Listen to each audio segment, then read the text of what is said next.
तो पुलिस का कहना है कि पुलिस कर्मियों पर पथराव हुआ, जो कि सरासर गलत था। लेकिन अगर हम विपक्षी पार्टियों की बात करें तो वो यहां पर दलितों पर अत्याचार की बात करें और राजनीति इस पर गर्म हो रखी है।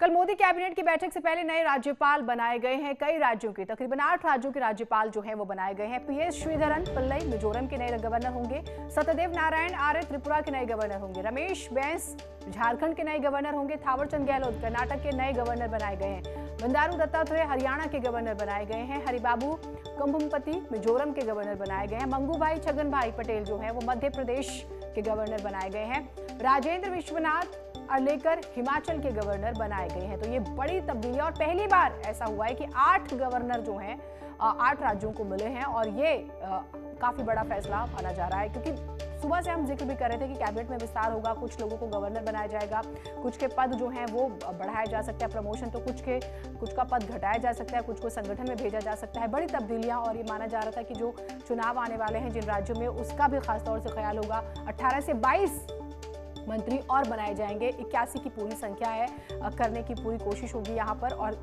जो एकदम से जो तब्दीलियां हो रही हैं, तो 8 नए राज्यपाल बनाए गए हैं जिनकी हम आपको जानकारी दे रहे हैं।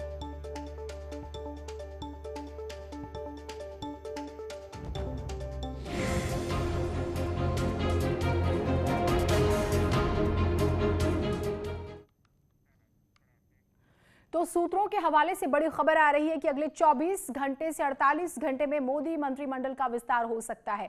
कल यानी बुधवार को पीएम मोदी कैबिनेट की बैठक होगी। इसके लिए पीएम मोदी ने 8 जुलाई तक पहले से निर्धारित सभी बैठकों को टाल दिया है। सूत्रों से खबर यह भी आ रही है कि संभावित मंत्रियों को दिल्ली का न्योता दे दिया गया है। मोदी मंत्रिमंडल में करीब 22 नए मंत्री शामिल किए जा सकते हैं। ये भी खबर है कि मोदी की नई टीम में यूपी और उत्तराखंड के कई चेहरे शामिल हो सकते हैं, जिसमें युवा चेहरों को मौका मिल सकता है। साथ ही यूपी बिहार में सहयोगी पार्टियों को भी जगह मिल सकती है, जिसमें अपना दल की अनुप्रिया पटेल, या आपने देखा कि प्रवीण निषाद का जिक्र होता है। बिहार में जेडीयू के साथ लोजपा के पारस गुट को भी शामिल किया जा सकता है। ये भी चर्चाएं हैं।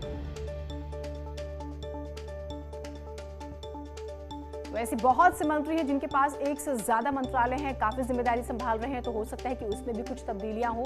तो बेहद ही महत्वपूर्ण इस विस्तार को माना जा रहा है। चुनावी लिहाज से भी जिन राज्यों में आने वाले हैं, कुछ आपने देखा कि जो एनडीए के घटक थे वो भी छिटक गए। शिवसेना की बात करें या फिर हम अकाली दल की बात करें, तो उस लिहाज से भी जो बाकी के जो घटक दल हैं वो नाराज ना हो, इस बात का ख्याल रखा जाएगा। राज्यपाल जो बनाए गए वो भी हमने आपको जानकारी दी, और माना जा रहा है कि कुछ मंत्रियों को की जिम्मेदारी बदली जा सकती है और हो सकता है कि उन्हें संगठन में भी भेजा जाए। और काम के आधार पर प्रधानमंत्री जो है वो समीक्षा भी कर रहे हैं, मंत्रियों के कामकाज का लेखा जोखा भी देख रहे हैं। ये भी जानकारी आ रही है। तो मोदी सरकार में कई मंत्रियों के पास अभी एक से ज्यादा मंत्रालय हैं। देखिए इनमें कौन कौन से लोग हैं, हम आपको ग्राफिक्स के जरिए दिखा रहे हैं। डॉक्टर हर्षवर्धन 3 मंत्रालय उनके पास, पीयूष गोयल उनके पास भी 3 मंत्रालय हैं। नरेंद्र सिंह तोमर की बात करें, उनके पास 4 मंत्रालय हैं। रविशंकर प्रसाद 3 मंत्रालय उनके पास है। जितेंद्र सिंह के पास 4 मंत्रालय हैं। प्रकाश जावड़ेकर उनके पास भी 3 मंत्रालय हैं। प्रहलाद जोशी उनके पास भी 3 मंत्रालय हैं।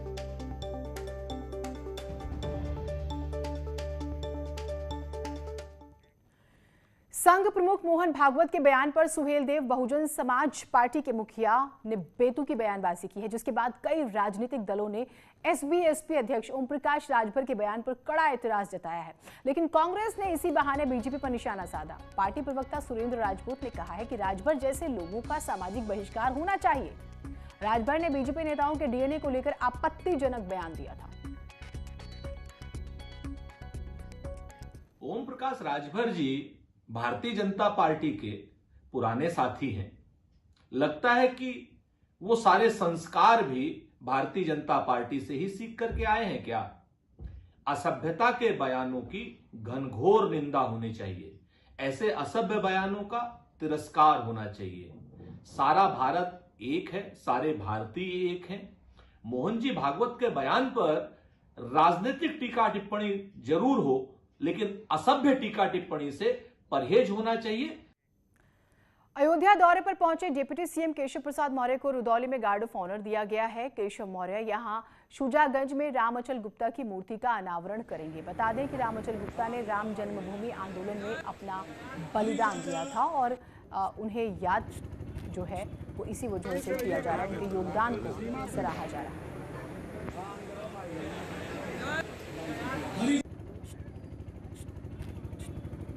तो केशव प्रसाद मौर्य जो हैं वो रुदौली पहुंच चुके हैं और उन्हें गार्ड ऑफ ऑनर दिया गया।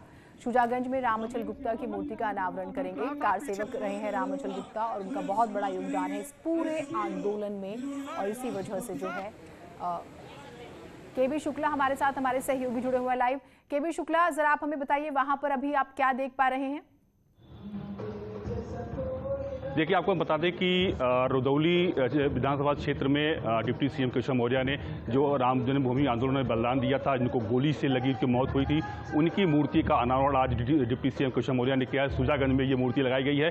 उसके बाद वो सीधे अवध विश्वविद्यालय आएंगे, जहाँ पर अयोध्या मंडल के जो 5 जिले हैं उनकी 996 परियोजनाओं का जो उनका लोकार्पण करना है, शिलान्यास करना है। थोड़ी देर में ये अवध विश्वविद्यालय पहुंचेंगे। यहाँ पर करीब जो है वो 1478 की परियोजनाएं हैं जो यहाँ समर्पित करनी है, यहाँ की जनता को यहाँ देना है उनको। ये अब तक की सबसे बड़ी सौगात होगी। जो 996 जो परियोजनाएं हैं जो 5 जिलों की हैं, अयोध्या, बाराबंकी, अमेठी, अंबेडकर नगर, सुल्तानपुर, ये 5 जिले हैं जहाँ की ये परियोजनाएं आज जो है इसका लोकार्पण शिलान्यास करेंगे। कुल मिला के 14 अरब 78 करोड़ की लागत से इन परियोजनाओं का शिलान्यास और जो लोकार्पण आज होगा। डिप्टी सीएम थोड़ी देर में यहाँ अयोध्या पहुंचेंगे। हालांकि अभी रुदौली कार्यक्रम में है, वो वहाँ पर जो है स्वर्गीय रामअचल गुप्ता जो बलिदानी है राजनीतिक आंदोलन की, उनकी मूर्ति का अनावरण किया है। वहाँ एक छोटी सी सभा को संबोधित भी किया और थोड़ी देर में डिप्टी सीएम केशव मौर्य यहाँ अयोध्या जो है अवध विश्वविद्यालय के परिसर पहुंचेंगे।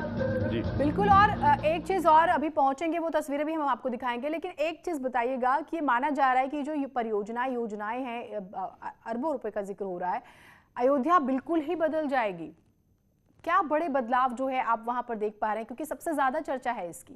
जी बिल्कुल। चाहे वो केंद्र सरकार हो, चाहे प्रदेश सरकार हो, सबका ध्यान जो अयोध्या रामनगरी पर है। अयोध्या का कायाकल्प करना है। चाहे वो 1200 एकड़ में जो नव अयोध्या बन रही है उसकी बात करें, चाहे वो वैदिक सिटी बन रही है उसकी बात करें, या राम जन्मभूमि के आसपास जो क्षेत्र हैं उसकी विकास की बात करें। राम मंदिर तो निर्माण शुरू हो चुका है। तो कुल मिला के अयोध्या का एक नया स्वरूप तैयार करना है। जो प्राचीन अयोध्या थी, त्रेता युग की अयोध्या थी, उसकी याद दिलानी है।